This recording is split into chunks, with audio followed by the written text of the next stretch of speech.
theme. Today in Israel, Jews discriminating against Jews. Is it because they're black? Ethiopian Israelis say that's what it feels like. Racism and police harassment, that's what some Jewish Israelis of Ethiopian descent say they face every day. So, when a video went viral of police officers assaulting an Ethiopian Israeli soldier, thousands protested in Tel Aviv and Jerusalem. They say they don't want to be treated like second-class Jews anymore. Israel brought Jewish Ethiopians to the country in two covert operations in the 1980s and 1990s. Tens of thousands were airlifted to Israel, rescued from famine and civil war. They would help grow Israel's Jewish population, but when they arrived, they were forced into immersion ceremonies and not required of European immigrants. Israeli hospitals have thrown out Ethiopian Israeli blood donations, and Ethiopian women say in the past, Israeli doctors forcibly injected them with long-term birth control drugs. Now, the government says those practices are over, and Prime Minister Benjamin Netanyahu called on Israelis this week to stand together to eliminate racism.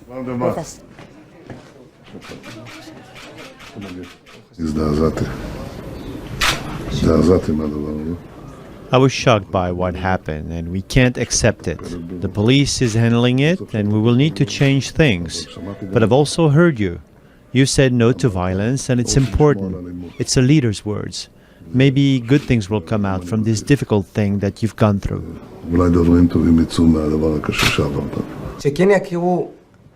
Let the Israeli society get to know us. The Ethiopian community came via Sudan and lost many dear ones along the way. It's time for us to unite. We didn't come here to fight.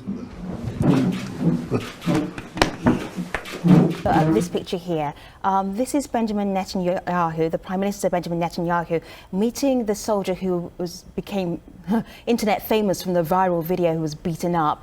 And this is what your Prime Minister says: we must stand together as one against the phenomenon of racism, to denounce it and eliminate it.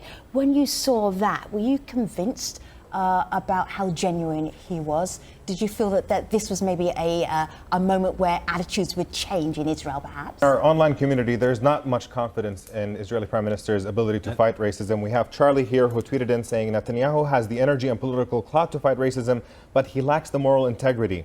And you have Rep Stones here who says thinking Netanyahu can combat racism that's endemic in Israeli society is like putting a fox in charge of a hen house. Okay, David, jump in. What did you want to add? Yeah. We've had a couple people speak about the state of Israeli democracy, and I think it's important that we recall that in many instances it's not a democracy, it's an ethnocracy, meaning that rights and privileges are accorded based on membership in an ethnic group, specifically Jewishness. Now, yes, within Jewish society, Ethiopian Israelis are treated worst on that scale. But we look to Benjamin Netanyahu to combat racism.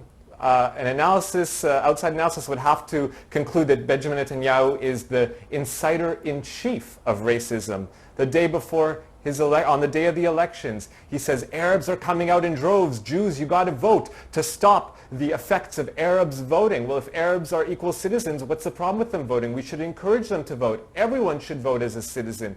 More to the point, how can we say we're going to combat color-based racism when at the same time he's promoting religious-based racism? You have in this country 50,000 African refugees, non-Jewish Africans, and the government has been promoting them as diseased, terrorists, criminals, rapists, calling them cancer.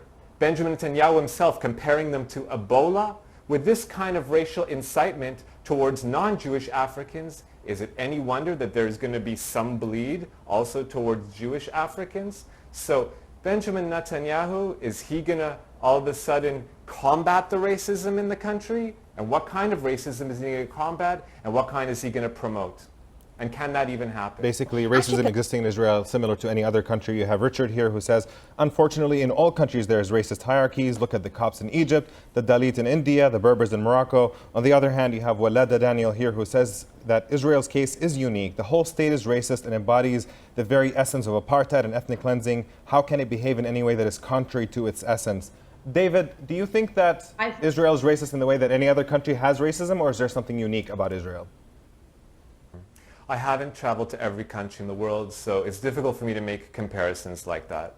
What I will say is that there's several levels of discrimination. Obviously, there's nativism. People who came to a place first think they have more rights than people who came more recently. We see how that affects Ethiopians, sadly. We have classism. People who have more money think they deserve more rights. Again, that affects. And we have color-based racism, white supremacy, pigmentocracy, and that also most harshly affects Ethiopians. But in addition to that, we do have Jewish supremacy and Jewish privilege, where people who are Jewish have more privileges. People who are not Jewish or less Jewish, however you define that, have less privileges and less rights. And unfortunately, that's the state. We have just this week, we have an entire village of Palestinian Bedouin citizens of Israel being completely wiped out and a Jewish settlement being put right on top of it. If that's not racism based on your ethnic group, I don't know what is. And we can talk here for hours about all the ways that that happens. 50 laws in the Knesset.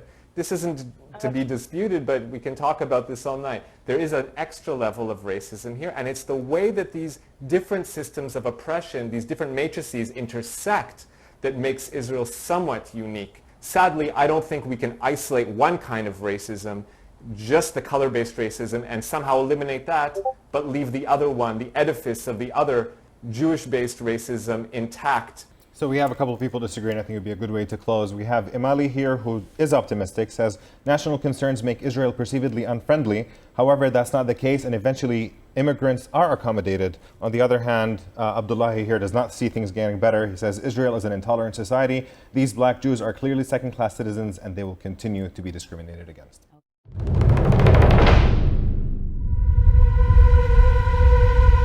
California only has 100 Ethiopian Jews, including Samu and his family. Arriving at the age of 3, Esther, now 40, tells us about her school career in Beverly Hills.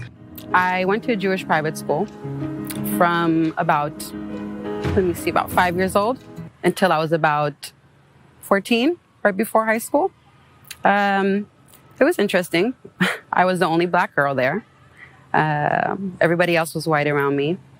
I remember that there was a rabbi in our school. Actually, he was a substitute teacher, and he came for the day. And I remember coming back from recess, and he stopped me in front of everybody, and he said, "Stop, what are you doing here?" And being an 8-year-old or 7-year-old, I think during that time, what would somebody answer? Of course, I go to school here. And he said, "Well, you're not supposed to be here." And I said, "Why?" And he said, "Because you're black."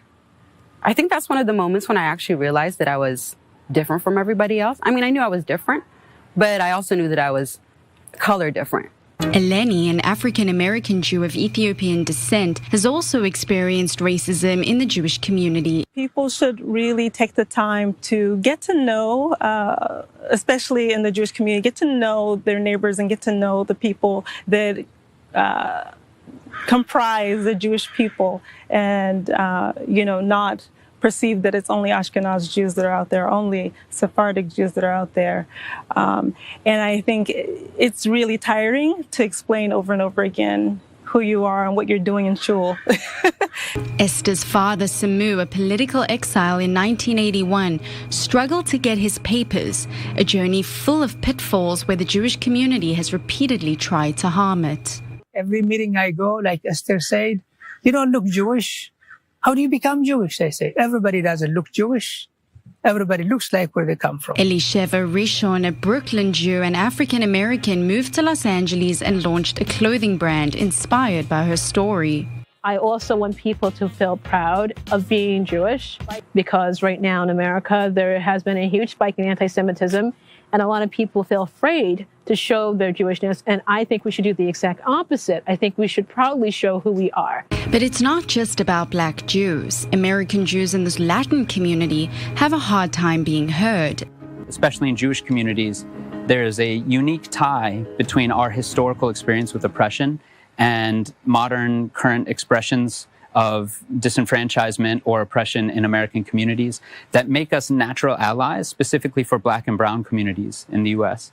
And I hope that Jewish folk in America will work very hard to look inward at the way their Jewish communities are, to examine ways that they could be not only more welcoming to the true multiracial, multi-ethnic Jewish community that they have present already, but also how they can ground themselves in their Jewish identity to serve other communities.